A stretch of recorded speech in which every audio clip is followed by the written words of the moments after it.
안녕하세요. 이번 영상에서 다룰 내용은 파운드리 산업과 OSAT 관련된 내용을 한번 얘기를 해보도록 하겠습니다. 최근에 삼성전자의 주가 차트를 보시면 굉장히 지루한 모습을 많이 보여주고 있죠. 작년 말에 너무나 뜨거웠었던 모습을 보여줬던 거와는 다르게 올해 초에는 상당히 지지부진한 모습을 보여주고 있는데, 제가 최근에 눈여겨보고 있는 부분은 바로 이 지점입니다. 4월 들어서 특히 외국인의 코스피 매매 동향을 살펴보면요, 1위가 압도적인 삼성전자입니다. 삼성전자에 무려 9,500억 가까이를 매수하면서 2위인 SK하이닉스, 3위인 카카오, 4위인 SK텔레콤 이 세 종목을 합친 금액보다 훨씬 더 많은 금액을 현재 외국인이 집중적으로 삼성전자를 매수하고 있는 모습을 보여주고 있어요. 하지만 주가가 이렇게 굉장히 지지부진한 모습은 외국인은 그렇게 강하게 매수를 하고 있지만 반대로 개인 투자자는 2,400원어치를, 기관 투자자는 7,400억 가까이를 매도하면서 최근에 외국인이 강하게 매수를 하고 있음에도 주가는 그만큼 상승을 하고 있지 못하는 모습을 보여주고 있는데, 제가 이번 영상에서 주목하고 싶은 부분은 외국인이 도대체 어떤 부분에 꽂혀서 삼성전자를 최근에 강하게 매수하고 있는지 그 이유를 같이 한번 알아보도록 할 거고요. 이번 영상에 들어가기 앞서서 제가 결론부터 말씀드리면, 저는 지금 삼성전자 주가가 굉장히 사기 적절한 시기다 라고 말씀을 드릴 거고, 삼성전자뿐만 아니라 같이 파운드리와 OSAT로 묶여있는 네페스, 네페스아크, 테스나 이 업체들을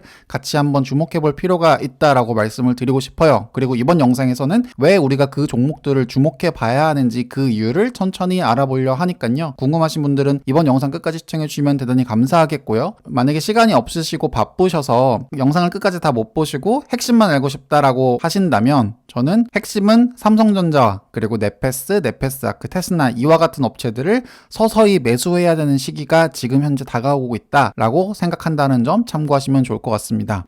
자, 그럼 이번 영상 지금부터 시작해 보도록 할게요.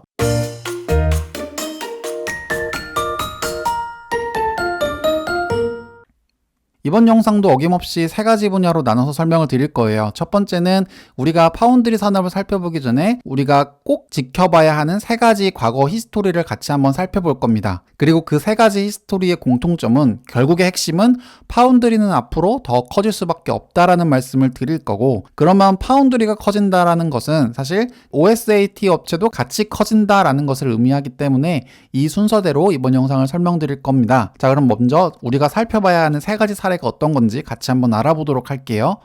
먼저 첫 번째, 애플이 작년 11월에 M1 PC칩을 본격적으로 선보였었는데요. 관심이 있으신 분들은 아마 이 이미지 익숙하실 텐데, 이게 어떤 내용을 담았었냐면, 사실 그동안은 PC, CPU 기반 기술은 인텔의 X86 아키텍처를 기반으로 대부분의 칩들이 설계가 되어 있었습니다. 그 이유는 바로 오랜 기간에 걸쳐서 PC용 소프트웨어에 최적화가 되어 있기 때문이에요. 하지만 예전부터 인텔의 영향력에서 벗어나고 싶어 했었던 애플 역시도 과거에 그 인텔의 아키텍처 기반이 아닌 독자 아키텍처 기반으로 설계를 하려 했으나, 결국 애플도 실패를 하고 2006년부터는 인텔의 CPU를 계속 써왔었는데요. 애플이 여러 가지 이유로 인해서 결국에 2006년에 본인들이 독자 개발을 포기하고 인텔의 CPU를 사용하긴 했지만, 그렇다고 완전히 그 꿈을 접었던 것은 아닙니다. 그리고 14년인 바로 작년 2020년 애플의 PC칩 M1이 공개된 거죠. 애플이 이렇게 14년 관계의 종지부를 찍고 ARM을 활용해 칩 독립에 나선 이유는 간단하게 인텔에 종속된 생태계를 탈피해서 PC 모바일 간 생태계를 조금 더 유기적으로 구축하기 위해서인데요. 그럼 작년 11월에 나왔던 이 M1 칩, 단순히 상징적인 의미로 끝냈을까요? 아니면 소비자들의 큰 관심을 받았을까요? 결과만 말씀드리면, CPU별 긱벤치 점수 비교를 했을 때 애플의 M1 칩이 기존의 인텔의 i5라든지 AMD의 라이젠 7보다 훨씬 더 높은 점수를 기록하면서 놀라운 퍼포먼스를 내게 됩니다. 이런 놀라운 퍼포먼스는 성공적으로 애플의 칩 생산력을 인정받은 것뿐만 아니라 경쟁사로부터의 극찬을 끌어내기까지 하는데요. 실제로 2021년 CES에서 M1 칩은 화제의 중심이었어요. AMD CEO 리사수는 애플의 M1 칩이 혁신의 기회라고 여기며 지속적인 그래픽 파트너십을 강조했고, ARM의 CEO 사이먼 서거는 PC 산업의 진정한 혁신이라면서 M1 칩을 높게 치켜 세웠습니다. 특히 CPU 업계에서 경쟁자로 볼 수 있는 AMD가 M1 칩을 긍정적으로 평가한 것은 굉장히 눈에 띄는 건데요. 애플의 M1 칩의 공개와 놀라운 퍼포먼스는 향후 애플이 인텔에서 완전히 벗어나면서 독자적인 PC 모바일을 통합하는 독자적인 생태계를 유지하고 더 강화할 수 있다는 점에서 애플에 대한 투자를 긍정적으로 바라보게 되는 첫 번째 이슈가 될 것 같은데, 애플에 대한 얘기는 여기까지 하고 지금 계속 나오고 있는 이 ARM도 같이 한번 살펴보도록 할게요. 할게요. 이 ARM은 굉장히 독특한 비즈니스를 갖고 있습니다. 아시는 분은 아시겠지만 일반적으로 시스템 반도체는 팹리스를 하는 업체가 있고 그 팹리스를 OEM해주는 파운드리 업체가 있기 마련인데 이 ARM은 팹리스에게 기본적인 설계를 가르쳐주고 그 로열티를 받는 구조로 현재 핵심 비즈니스가 이루어지고 있는데요. 그렇기 때문에 우리가 일반적으로 ARM을 팹리스의 팹리스다라고 부르고 반도체 설계의 가장 핵심 기술이 ARM에 있다라고 우리가 평가하는 이유이기도 합니다. 이 ARM 같은 경우에는 2007년부터 그러니까 스마트폰이 본격적으로 도입되기 시작하면서 관련 칩을 필요로 하는 디바이스들이 2010년 이후부터 폭발적으로 성장을 하면서 ARM 매출 역시도 폭발적으로 증가를 했고 그 결과 최근에는 아직 완료되진 않았지만 엔비디아의 47조 반도체 역사상 가장 큰 규모의 딜이라고 평가되는 47조의 가치가 평가될 정도의 어마어마한 회사로 현재 자리매김을 하고 있는 거죠. 첫 번째 애플, 두 번째 ARM뿐만 아니라 세 번째 살펴보려고 하는 회사는 바로 AMD인데요. AMD의 주가 차트를 보시면 2008년도에 굉장히 드라마틱한 하락을 겪게 됩니다. 물론 2008년 금융위기로 인해서 모든 회사들이 다 어려웠긴 했지만 이 AMD는 조금 특별했던 적이 있었는데요. 실제로 이렇게 어려움이 계속 지속되다 보니까 AMD는 결국에 제조 부분을 완전히 떼서 파운드리를 설립한 이후에 AMD는 2018년부터 본격적으로 TSMC에 반도체 제조를 위탁 생산하게 되는데요. 그때부터 TSMC는 본격적으로 업황이 돌아서기 시작합니다. 보시면 2018년 이후부터 본격적으로 영업이익률이 서서히 개선되고 있는 모습을 보여주고 있죠. 실제로 AMD CEO 리사수가 젠3를 발표했을 때 시장의 반응은 굉장히 뜨거웠습니다. AMD가 본격적으로 인텔을 추격하기 시작한 거는 바로 작년 2020년인데요. 2020년 10월 AMD가 젠3를 발표한 이후에 돌풍이 시작됐어요. 동일한 조건에서 게이밍 성능이 인텔과 비슷하거나 더 좋았고 라이젠의 고질병이었던 메모리 레이턴시가 큰 폭으로 줄어들었기 때문이죠. 그렇기 때문에 시장의 폭발적인 반응을 이끌었고 출시 초기 공급 부족 현상이 나타날 만큼 시장의 반응은 정말 폭발적이었습니다. 결국 AMD는 그동안의 어려움을 극복하고 작년에 젠3가 나오면서 컴퓨팅 그래픽 부분의 매출이 폭발적으로 증가하는 모습을 보여주는데요. 실제로 2017년 대비해서 2020년은 3배에서 4배 가까이 증가하는 모습을 보여주고 있고요. 반면에 경쟁사인 인텔 같은 경우에는 뚜렷하게 증가하는 모습 없이 그냥 어느 정도 일정한 모습을 보여주고 있습니다. 결국 제가 말씀드리고 싶은 것은 애플의 M1 칩의 등장, 그리고 ARM의 폭발적인 성장, 그리고 AMD의 2018년 이후부터 눈부신 성장은 결국 이 사례 모두 다 독보적인 기술로 반도체 생산을 전담해준 TSMC와 삼성전자가 있었기 때문에 이와 같은 것들이 가능했다라고 볼 수 있어요. 애플 같은 경우에도 TSMC의 생산을 위탁한 이후에 거의 모든 역량을 개발에 쏟아부었기 때문에 M1 칩을 낼 수 있었고 ARM 역시도 마찬가지로 제조 부분에 대한 투자 없이 오로지 역량을 설계에 집중하다 보니까 이와 같은 폭발적인 성장을 할 수 있었고 AMD 역시도 기존에는 인텔처럼 설계와 제조를 같이 했었지만 이 부분을 떼어낸 이후부터는 본격적인 성장을 이루었다라는 점을 봤을 때 이 TSMC와 삼성전자가 현재 영위하고 있는 파운드리 산업이 얼만큼 향후 더 중요하고 큰 역할을 차지할 것인가는 우리가 어렵지 않게 예상할 수 있지 않을까 생각합니다. 자, 지금까지 우리가 이 세 가지 사례를 살펴봤을 때 파운드리가 얼만큼 중요하고 핵심적인 역할을 하는지를 눈치챌 수 있었다면 그러면 현재 파운드리 업황이 어떻게 돌아가고 있는지 같이 한번 알아보도록 할게요.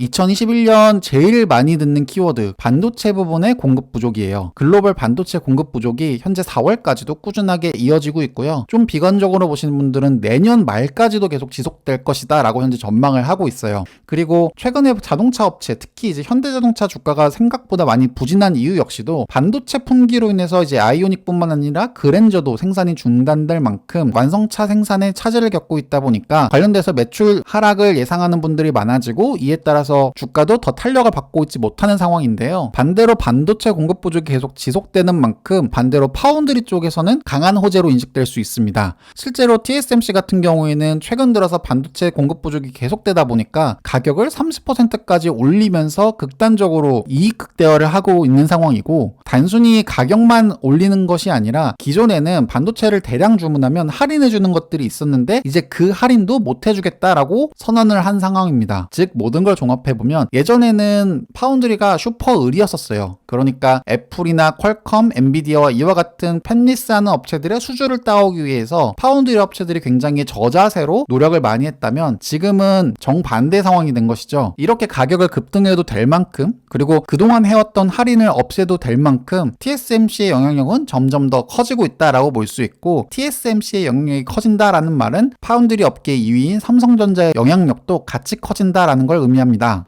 그 결과 주요 파운드리사의 연간 매출액 추이를 보면은 올해 같은 경우에 올해, 내년, 작년 대비해서 더 폭발적으로 성장할 것이다 라고 현재 보여지고 있고요. 물론 그 대부분은 바로 TSMC의 매출 증가로 이어질 것이다 라고 현재 보고 있어요. 하지만 TSMC가 영향을 받는 만큼 삼성전자 역시도 영향을 피할 수는 없기 때문에 이 부분에서도 삼성전자의 미래는 확실히 좋다라고 우리가 볼 수 있고, 아까 우리가 살펴봤었던 팹리스와 파운드리사의 관계 역시도 2010년을 기준으로 봤을 때는 사실 파운드리가 팹리스보다 조금 더 높은 평가를 받고 있었지만 이와 같은 반도체 공급 부족이 점점 심화되다 보니까 2021년 1월에는 파운드리와 팹리스 시장 평가의 격차가 더 커지고 있는 모습을 보여주고 있습니다. 이 자료만 보더라도 팹리스에 대한 고평가가 그동안은 지속됐다면 최근에는 그런 고평가가 결국 파운드리로 현재 넘어오고 있는 상황이다 라고 볼 수 있고요. 잠시 후에 설명드릴 거긴 하지만 현재 5나노 생산이 가능한 전 세계 유이한 업체 삼성전자와 TSMC의 집중도는 더 커질 수밖에 없다라는 점을 봤을 때 삼성전자의 투자는 현재 주가가 굉장히 부진한 상황에서 매력적일 수밖에 없다라고 제가 판단하는 첫 번째 이유가 될 것 같아요.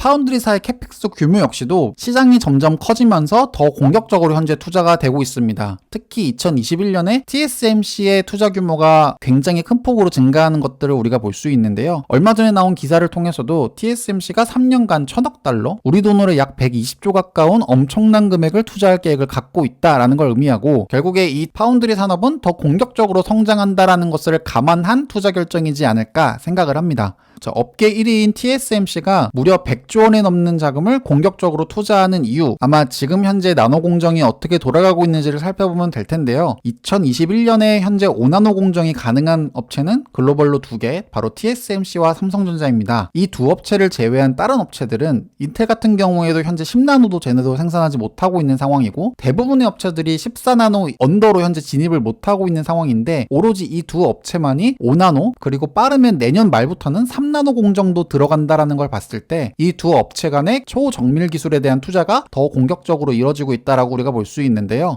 결국 TSMC가 공격적으로 투자하려고 하는 이유는 3나노 공정을 달성하기 위함, 그리고 3나노 공정을 달성하기 위해서 반드시 필요한 것은 바로 최첨단 공정에 활용되는 EUV 장비가 절대적으로 필요하기 때문인데요. 양사의 설비 투자 규모가 압도적으로 큰 이유는 최첨단 공정에 활용되는 EUV 장비를 거의 과점하다시피 구매하고 있기 때문입니다. ASML이 독점 공급 중인 EUV 장비는 현재까지 누적 104대가 판매되었는데요. 이 중 70% 이상이 TSMC와 삼성전자에 공급이 되어 있습니다. 실제로 지역별 매출 추이를 살펴보면 대만과 한국 두 지역으로 현재 압도적으로 매출이 나오고 있는 걸 확인할 수 있는데요. 대만은 당연히 TSMC, 그리고 한국은 당연히 삼성전자로 우리가 생각할 수 있습니다. 연도별 ASML EUV 장비 판매 대수를 살펴보면 결국에 아까 우리가 살펴본 것처럼 나노 공정이 더 치밀하고 정밀하게 들어가면 들어갈수록 EUV 장비에 대한 의존도는 더 커질 수밖에 없는데요. 그 결과 ASML의 EUV 장비 판매 대수는 향후 몇 년간 더 폭발적으로 성장할 것이라고 현재 전망을 하고 있는 거죠. 반도체 부분에 선두를 달리고 있는 현재 5나노 공정이 가능한 TSMC와 삼성전자, 그리고 이러한 기술 격차와 투자를 집행할 수 있는 엄청난 자본력 격차로 인해서 이 양강 체제는 향후 더 굳건해질 것이다 라고 우리가 볼 수 있고, 이 점이 바로 우리가 TSMC와 삼성전자에 흔들림 없이 투자해도 괜찮은 이유가 될 수 있다라고 생각을 합니다. 그래서일까요? 최근에 TSMC 주가 차트를 보면 최근에 나스닥이 좀 흔들리면서 금리 인상이라든지 테이퍼링 관련 이슈라든지 이런 것들이 같이 얘기가 나오면서 주가가 전체적으로 빠지는 모습을 보이고 있지만, 최근 들어서 반도체 공급 부족이 점점 심화되면서 TSMC는 조금 반등하는 모습을 보여주고 있고요. 삼성전자 역시도 거의 비슷한 모습을 보여주고 있습니다. 주가가 굉장히 좋았었고 그 이후에 나스닥 빠지는 시기와 맞물려서 삼성전자도 약간 조정받는 모습을 보여주고 있지만, 최근에 이런 이슈로 파운드리 쪽에 대한 투자가 몰리고 있는 만큼 삼성전자를 바라보고 있는 외국인의 시각도 서서히 달라지고 있고, 즉 전체 반도체 업계에서 팹리스 쪽으로 쏠렸던 힘의 균형이 점점 파운드리 쪽으로 옮겨지고 있는 것들을 최근에 우리가 반도체 부족 현상을 보면서 느끼게 되고 있고, 그런 것들이 한동안 계속 더 심화될 것이다 라고 보고 있다라는 점에서 삼성전자에 대한 투자는 현재 굉장히 매력적일 수밖에 없다라고 생각합니다.